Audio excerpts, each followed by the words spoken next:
भाई everyone, welcome back to my channel. आज की वीडियो में बात करते हैं फ्रंट एंड सिस्टम डिज़ाइन के बारे में।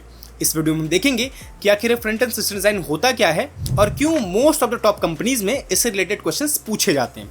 तो स्टार्ट करते हैं, what is front end system design. तो देखो यार, front end system design is the process of planning and organizing the architecture of user interface for a web और मोबाइल एप्लीकेशन।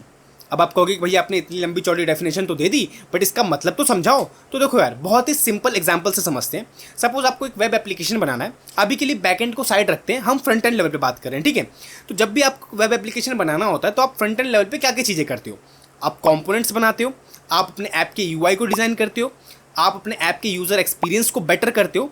तो इन सभी चीज़ों को करने के प्रोसेस को फ्रंट एंड सिस्टम डिज़ाइन कहा जाता है।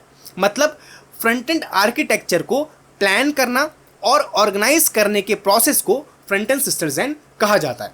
अब आप कहोगे कि भैया मैं फ्रंट एंड सिस्टम डिज़ाइन को क्यों सीखूं, क्यों इन सभी चीज़ों को प्लान करना, ऑर्गेनाइज करना इतना ज़रूरी है? तो देखो यार, first thing is scalability and performance. Suppose करो आपकी एक वेब एप्लीकेशन है जहाँ पे लोग आते हैं और मूवीज़ डाउनलोड करते हैं। इमेजिन करो वो जो वेब एप्लीकेशन आपने बना रखा है वो रातों रात वायरल हो जाता है। अब क्या हो रहा है, थाउजेंड्स ऑफ यूज़र आपके वेब एप्लीकेशन पे आके मूवीज़ को डाउनलोड कर रहे हैं। तो इस केस में अगर आपका सिस्टम वेल डिज़ाइन नहीं है तो या तो आपकी वेब एप्लीकेशन क्रैश हो जाएगी या तो उसमें परफॉर्मेंस इश्यूज आने स्टार्ट हो जाएंगे। Second thing is maintainability. अगर आपका सिस्टम वेल डिज़ाइंड है, आपने अच्छे से उसको स्ट्रक्चर किया है अपने आर्किटेक्चर को, तो इस केस में इन फ्यूचर अगर आपको कोई भी न्यू फीचर ऐड करना हो, डेवलप करना हो, तो वो भी आप इजीली कर पाओगे। एक एग्जांपल की हेल्प से समझते हैं इस मेंटेनेबिलिटी वाले पार्ट को। सपोज आपने अपना घर बनवाया था, तो जब घर बनवाया था तो आपने अपने घर को बहुत ही अच्छे से स्ट्रक्चर किया था, उसके आर्किटेक्चर पे बहुत ही अच्छे से ध्यान दिया था। सपोज आपने डिफाइन कर दिया यहाँ पे बेडरूम होगा, यहाँ पे किचन होगा, यहाँ पे वॉशरूम होगा, तो आपने उसके आर्किटेक्चर पे ध्यान दिया और अच्छे से उसको आर्किटेक्ट किया और बनवाया। अब मैं क्या चाह रहा हूँ, अपने घर पे एक और फ्लोर बनवाना। तो क्योंकि आपने आर्किटेक्चर पे ध्यान पहले ही दे रखा था, तो अगर मैं आप एक और फ्लोर बनाता हूँ तो मुझे ज़्यादा ध्यान देने की कोई भी प्रॉब्लम नहीं होगी, क्योंकि मैंने पहले ही सारी चीज़ को डिफाइन कर रखा है। तो यही फ़ायदा होता है जब आपका सिस्टम वेल डिज़ाइंड होता है, तो इन फ्यूचर कोई भी न्यू फीचर अगर आपको ऐड करना हो तो आप ईजिली कर पाओगे। Third thing is user experience. देखो, एक चीज़ तो पक्का है, अगर आपके वेब एप्लीकेशन का यूज़र एक्सपीरियंस बेटर है तो लोग उसे यूज़ करेंगे और पसंद भी करेंगे। लेकिन आप अपने यूज़र एक्सपीरियंस को तभी बेटर कर पाओगे जब आपके पास सिस्टम डिज़ाइन की नॉलेज होगी, क्योंकि तब आपको पता होगा ना कि आप अपने एप्लीकेशन के परफॉर्मेंस को कैसे ऑप्टिमाइज़ कर सकते हो, उसमें उसके लोडिंग टाइम को कैसे डिक्रीज़ कर सकते हो। बहुत सारे कॉन्सेप्ट को आप यूज़ कर सकते हो, जैसे लेजी लोडिंग हो गया, कोड स्प्लिटिंग हो गया, डायनेमिक इंपोर्ट्स हो गए। तो आप इन सभी कॉन्सेप्ट को यूज़ करके अपने यूज़र एक्सपीरियंस को और भी बेटर कर पाओगे। देखो, और भी बहुत सारे बेनिफिट्स होते हैं फ्रंट एंड सिस्टम डिज़ाइन को सीखने के, जो अभी हम डिस्कस नहीं कर रहे हैं, but later in this course, in this series we will discuss about in detail, ठीक है।